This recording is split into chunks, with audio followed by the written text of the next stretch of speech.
Hello students. तो कैसे हैं आप सभी? आई होप कि आप सभी स्वस्थ होंगे और अपने अपने स्टडी में व्यस्त होंगे। तो स्टूडेंट्स, यदि आप भी बोर्ड एग्जाम 2026 की तैयार कर रहे हैं तो वीडियो आपके लिए बहुत ही महत्वपूर्ण होने वाला है, क्योंकि आज हम इसमें केमिस्ट्री जो कि पहला चैप्टर है रासायनिक अपक्रियाएं, उसमें से जो भी आने वाले बोर्ड एग्जाम में क्वेश्चन एमसीक्यूज के अंतर्गत आने वाले हैं, तो उसमें जो भी एमसीक्यूज है उसमें आज हम सभी एमसीक्यूज को कवर करेंगे। तो क्वेश्चन इससे बाहर कुछ भी नहीं आने वाला है। तो वीडियो में अंत तक धैर्य के साथ वीडियो को ध्यान से देखिए, तो आपको क्वेश्चन 100% आपको पेपर में हूबहू मिलेंगे और आप उसको आसानी से हल कर पाएंगे। तो चलिए क्वेश्चन आंसर्स को शुरू करते हैं।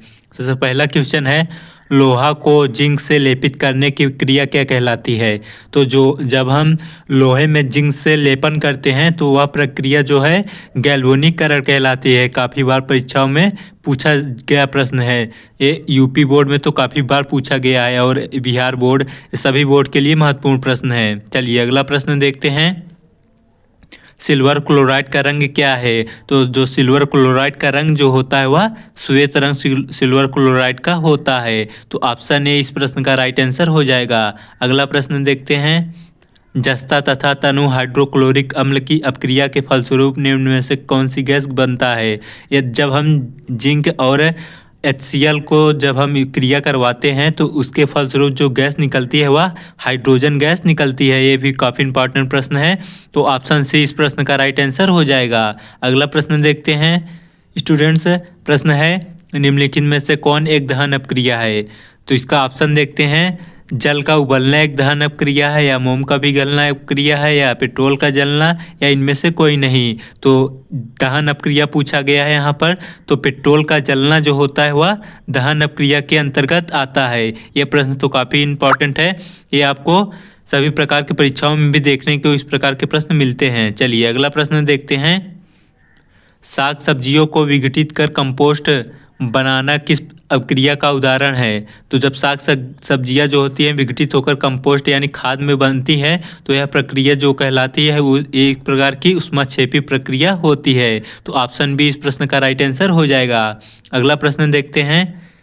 निम्न में से कौन सा उत्पाद लेड नाइट्रेट को गर्म करने पर प्राप्त होता है? तो ऑप्शन देखते हैं। O2 उत्पाद प्राप्त होता है, या NO2, या फिर NO2 और N2, या फिर NO2 और O2। तो जब हम किसका किसका अपक्रिया करवाते हैं, लेड नाइट्रोट को गर्म करते हैं तो हमें जो प्राप्त होता है वह NO2 और O2 उत्पाद हमें प्राप्त होता है लेड को गर्म करने पर। तो ऑप्शन डी इस प्रश्न का राइट आंसर हो जाएगा। चलिए अगला प्रश्न देखते हैं।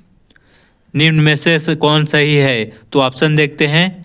Na2CO3 5H2O, या फिर Na2CO3 10H2O, या फिर NO2CO3 7H2O, या फिर NO2CO3 2H2O। तो इसका जो सही क्रम है वह Na2CO3 10H2O इसका राइट आंसर हो जाएगा। ऑप्शन बी इस प्रश्न का राइट आंसर हो जाएगा। अगला प्रश्न देखते हैं। निम्नलिखित में से अपक्रियाओं में अपघटन की अपक्रिया है? तो ऑप्शन देखते हैं। अपघटन की अपक्रिया कौन सी है? NaOH प्लस HCl से अपक्रिया कराने पर क्या प्राप्त होता है? NaCl plus H2O। तो ये अपघटन की अपक्रिया नहीं होगी। अगला ऑप्शन देखते हैं। NH4CNO, यह भी एक प्रकार की अपघटन अपक्रिया नहीं होगी, यह वियोजन अपक्रिया होगी। तो इसका जो राइट आंसर हो जाएगा 2KClO3 से जो उत्पाद बनेगा 2KCl। तो इसमें यह जो O2 का अपघटन हो रहा है, तो ऑप्शन सी इस प्रश्न का राइट आंसर हो जाएगा। चलिए अगला प्रश्न देखते हैं। Fe2O3 प्लस 2Al से अपक्रिया कराने पर Al2O3 प्लस 2Fe दी गई अपक्रिया किस प्रकार की है? तो इसमें देखा जाए तो यह एक प्रकार की जो अपक्रिया है यह द्विविस्थापन अपक्रिया है, क्योंकि इसमें 2Fe जो हो रहा है यानी 2 फेरस का विस्थापन हो रहा है, इसलिए यह द्विविस्थापन अपक्रिया हो जाएगी। तो ऑप्शन बी इस प्रश्न का राइट आंसर हो जाएगा। चलिए अगला प्रश्न देखते हैं।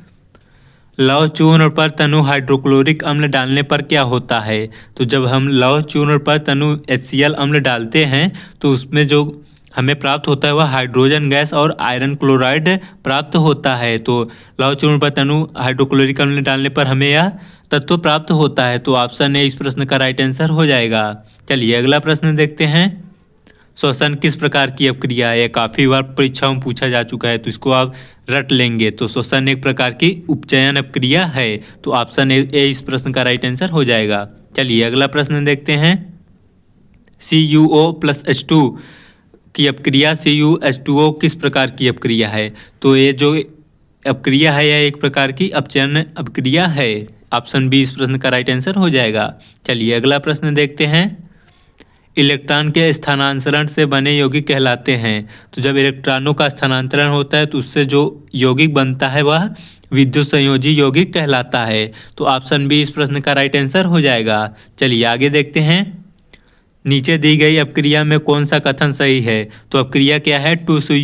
2Cu प्लस O2 की अपक्रिया से क्या बनता है? 2CuO। तो यह एक प्रकार की जो कथन है वह कॉपर का ऑक्सीकरण यहाँ पर हो रहा है या फिर कॉपर का अवकरण हो रहा है या कॉपर का नाइट्रेशन या ए और बी दोनों। तो इसका जो सही उत्तर हो जाएगा इसमें जो हो रहा है कॉपर का अवकरण हो रहा है। तो ऑप्शन बी इस प्रश्न का राइट आंसर हो जाएगा। चलिए अगला प्रश्न देखते हैं।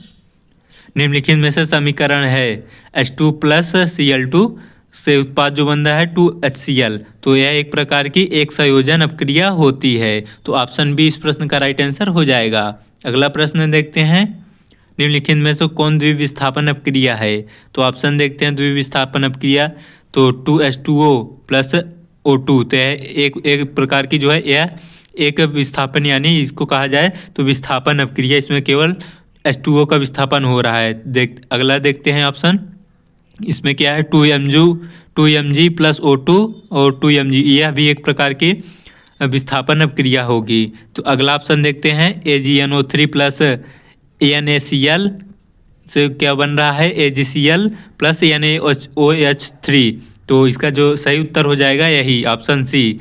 तो इसका जो उत्पाद बन रहा है या NaOH3 बन रहा है तो इस प्रकार की अपक्रिया क्या कहलाती है?